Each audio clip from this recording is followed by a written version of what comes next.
呢個世界真係夠晒亂七八糟嘅，成日話要做個清醒嘅人。哈哈，聽落好似好勵志咁樣，但係我哋嚟嘲諷下呢啲所謂嘅人生哲理啦。好多人講得頭頭是道，勸人格局大啲，唔好生氣，唔好失望，關係只係相識一場，真正想同你繼續嘅人點會冷落你？冷落你嘅，只係因為你係個可有可無嘅角色，千萬唔好問點解，因為真相比謊言更恐怖。心軟放唔低嘅時候，回頭睇下受過嘅委屈同傷痛，就會覺得點樣都唔會遺憾。哇，聽落好有道理啊！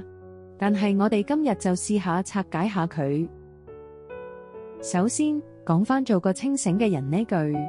哈，清醒？醒下啦，大哥大姐。你以為自己係超人咩？成日幻想人哋會俾你全世界，結果人哋俾你嘅只係一堆情緒垃圾。有啲人乜都俾唔到你，反而帶俾你情緒。係啊，呢啲人就係人間極品啦。想象下，你個所謂嘅好朋友，成日約你食飯，但每次都係你埋單，佢就負責講下八卦，之後就消失得無影無蹤。佢俾唔到你錢，俾唔到你時間，俾唔到你真心，但佢絕對俾到你一肚火同無限失望。嘲諷啲啦，呢啲人簡直係情緒恐怖分子，專門嚟炸你心靈嘅。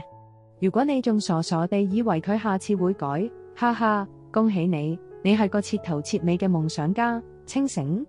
清醒個屁啊！你係個自虐狂，成日俾呢啲人玩到團團轉，仲以為自己係受害者。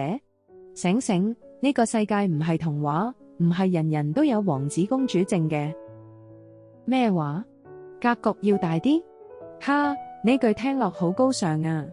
格局大啲就唔好生氣，唔好失望。哈哈，容易講，難做啊！想象你個上司成日批評你工作做得唔好，但自己就成日遲到早退，仲要你俾佢頂罪。你格局大啲就應該笑住應付，唔好生氣。呢啲勸告簡直係俾弱者嘅安慰劑。如果你真係格局大，你就應該直接辭職，唔好俾呢啲垃圾人影響你心情。但現實係咩？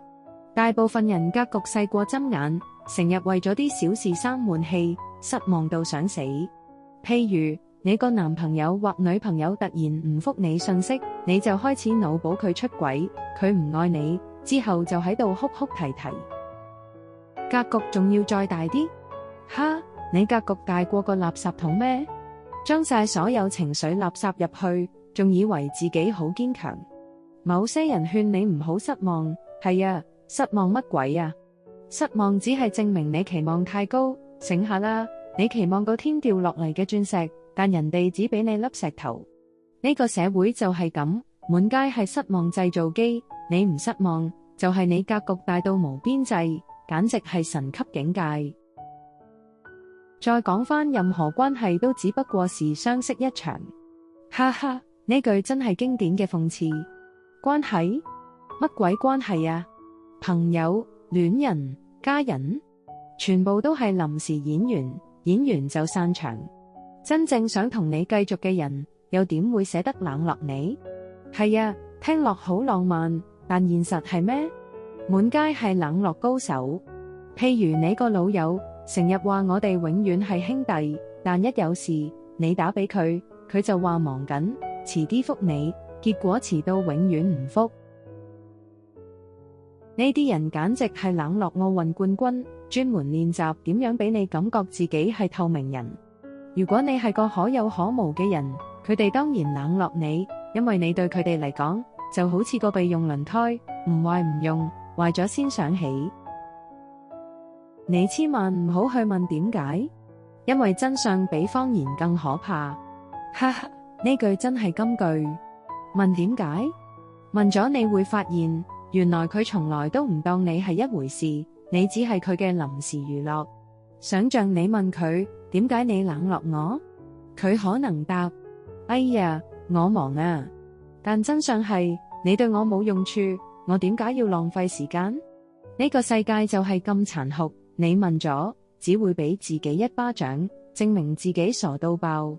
醒下啦，唔好問，當自己係個偵探，偵嚟偵去，只會偵到一堆心痛。心軟放唔低嘅時候，回頭睇睇受過嘅委屈同傷痛，你就會覺得點樣都唔會遺憾。哈哈，呢句聽落好療癒啊！心軟？心軟個鬼啊！你心軟就係俾人當墊腳石，踩完就踢開。回頭睇委屈，係啊，睇返你俾人甩過幾多次，俾人背叛過幾多次，你就會醒目啲。呢啲人成日心軟，放唔低舊情人、舊朋友，結果呢？舊情人已經同新歡喺度晒命，你仲喺度傷春悲秋。想象你個前度甩咗你之後，過得風生水起，你心軟想復合，結果佢話我哋做返朋友啦，哈哈，朋友？朋友你個頭啊！佢只係想你繼續俾佢情緒支持，俾佢當後備胎咋。回頭睇委屈，你會發現所有傷痛都係你自己攞嚟嘅，因為你格局細，心軟到爛。會唔會遺憾？哈哈，當然唔會遺憾，因為你已經習慣咗俾人玩，變成咗人生嘅笑柄。嘲諷到呢度，我都想笑爆嘴。呢個社會就係咁，滿街係心軟傻瓜，成日俾人利用，仲以為自己好善良。擴大嚟講，呢啲哲理其實係俾失敗者嘅安慰。譬如職場上，你努力咗10年，結果俾新人頂上位，你格局大啲，就唔好失望。哈哈，失望係正常反應啊。但旁邊人勸你清醒，關係只係相識一場。係啊，職場關係就係咁，今日上司係你恩人，明日就係你敵人。冷落你嘅，只係因為你冇價值。問點解？問咗你會知，原來你從來都係棋子。心軟放唔低舊公司，回頭睇睇受過嘅加班委屈，你就會覺得離職係最好決定。呢啲人成日幻想公司係家，結果公司只當你係機器，用壞就換。愛情方面更諷刺，想像你追咗個靚女或靚仔半年，佢突然冷落你，你格局大啲，唔好生氣。哈哈，你唔生氣就係你係聖人，但真相係你對佢嚟講可有可無，佢有更好選擇。千萬唔好問點解，因為真相係你唔夠靚，唔夠富，唔夠有趣。心軟想挽回，回頭睇睇所有傷痛，你就會知遺憾。遺憾個屁啊！遺憾只係俾弱者嘅藉口。友情都一樣，成日有啲所謂閨蜜背後插你刀，你清醒啲就會知關係只係相識一場。冷落你嘅只係因為你冇利用價值。呢個世界就係咁現實，你唔清醒就俾人食硬你。總結嚟講，做個清醒嘅人。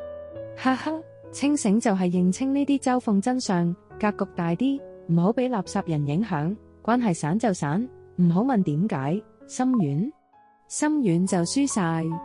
醒啲啦，呢個世界唔係為你轉，嘲諷自己一番，你就會過得更好。如果你喜歡呢段視頻，記得俾個 like， 訂閱我哋嘅頻道，仲有撳埋隔離嗰個小鐘仔，你就唔會錯過我哋之後更多精彩分享啦。多謝支持。